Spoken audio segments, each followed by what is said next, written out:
ഇത് മാസ് മോട്ടോഴ്സിൽ നിന്നാണ്. Honda deo വണ്ടി വർക്കിന് കയറിയിട്ടുണ്ട്. മെയിനായിട്ട് നമുക്ക് അതിനകത്ത് പറഞ്ഞേക്കണ കംപ്ലൈൻറ്റ് ഒന്ന് ഹോൺ വർക്കിംഗ് അല്ല. ഹോൺ ചെക്ക് ചെയ്യാൻ പറഞ്ഞിട്ടുണ്ട്, സെൽഫ് ചെക്കപ്പ് പറഞ്ഞിട്ടുണ്ട്, സെൽഫ് മോട്ടോർ ചെക്കപ്പ് പറഞ്ഞിട്ടുണ്ട്, എഞ്ചിൻ ഓയിൽ മാറ്റാം. ഇത് ഇത്രയും കേസാണ് മെയിനായിട്ട് പറഞ്ഞത് കേട്ടോ.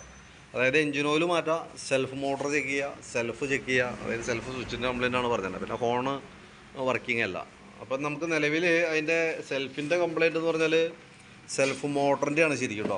അപ്പോൾ നമ്മൾ അതിൻ്റെ ഈ ടോപ്പ് സെറ്റ് എന്ന് പറഞ്ഞാൽ ഈ ഒരു ഐറ്റം മാത്രമായിട്ട് നമുക്ക് അവൈലബിൾ ആണ്, മേടിക്കാൻ കിട്ടും ഈ ഒരു യൂണിറ്റ്. ഇതിൻ്റെ കംപ്ലൈൻ്റ് ആയിട്ടാണ് ഇപ്പോൾ കാണുന്നത്. അത് മാറ്റിയിട്ട് വർക്ക് ചെയ്യിച്ചപ്പോൾ ഓക്കെ ആയിട്ടുണ്ട്.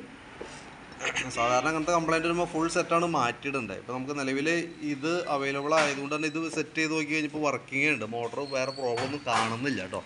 അപ്പോൾ നിലവിൽ ഇപ്പോൾ നമുക്ക് ഇത് മാത്രം മാറ്റിയിട്ടാലും വർക്കിംഗ് ആയിക്കോളും, കുഴപ്പമില്ല.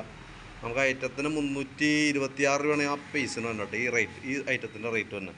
പിന്നെ നമുക്ക് അതിൻ്റെ എഞ്ചിൻ ഓയിൽ മാറുന്നുണ്ട്. ഞാൻ പിന്നെ ഈ സൈഡിലൊക്കെ വന്ന വയറിങ്ങിൻ്റെ ഭാഗം സൈഡ് പൊട്ടിയിട്ടുണ്ടായിരുന്നു. അപ്പോൾ അതും കൂടി ഒന്ന് ടേപ്പ് ചെയ്ത് റെഡിയാക്കി ഇടുന്നുണ്ട്. സെൽഫ് മോട്ടറിലേക്ക് വന്ന ലൈനാണത്. പിന്നെ ഹോൺ ട്യൂൺ ചെയ്തിട്ട് കിട്ടുന്നില്ല, അതായത് ഹോണിൻ്റെ കംപ്ലൈൻ്റ് ആണ്. അപ്പോൾ നമുക്ക് ആ ഫോണും കൂടി കൂട്ടത്തിൽ കൂടെ മാറ്റി പുതിയത് ഇടേണ്ടതാണ് കേട്ടോ. ഫോണിന് എനിക്ക് തോന്നുന്നത് ഏകദേശം ഒരു 190 രൂപ ആ റേഞ്ചൊക്കെയാണ് ഹോണിന് വരാം കേട്ടോ. സ്വിച്ചുകൾക്ക് വേറെ പ്രോബ്ലം ഒന്നും കാണുന്നില്ല. അപ്പോൾ ഞാൻ ജസ്റ്റ് ഒന്ന് സ്വിച്ചൊക്കെ ഒന്ന് ലൂബ്രിക്കേറ്റ് ചെയ്തിട്ടേക്കാം, ആ കോൺടാക്റ്റ് ക്ലീൻ ചെയ്യുന്ന സ്പ്രേ അടിച്ചിട്ടേക്കാം. വേറെ പ്രോബ്ലം ഒന്നും കാണുന്നില്ല. അപ്പോൾ നിലവിൽ ഇത്രയും കേസാണ് മെയിനായിട്ട് പറഞ്ഞേക്കണേ. സെൽഫിൻ്റെ കംപ്ലൈൻറ്റ്, ഹോണ്, എഞ്ചിൻ ഓയിൽ. അപ്പോൾ ഞാൻ അതിൻ്റെ ഒരു എസ്റ്റിമേറ്റ് നോക്കിയിട്ട് ഏകദേശം നമുക്ക് ഇത്രയും വർക്ക് ചെയ്യുമ്പോൾ ഏകദേശം എത്ര എസ്റ്റിമേറ്റ് വരും നോക്കിയിട്ട് അതിൻ്റെ ഡീറ്റെയിൽസ് വാട്സപ്പിലേക്ക് ഇട്ടേക്കാം. നമുക്കൊരു 7 മണി 7:30 ആവട്ടെ വർക്ക് കംപ്ലീറ്റ് ആവുന്നത്. ഞാൻ കംപ്ലീറ്റ് ആയി കഴിയുമ്പോൾ വിളിച്ചോളാം, വിളിച്ചിട്ട് വന്നാൽ മതി. ഡീറ്റെയിൽസ് ഇപ്പോൾ ഞാൻ വാട്സപ്പിലേക്ക് ഷെയർ ചെയ്തിട്ടേക്കാം. ഓക്കെ.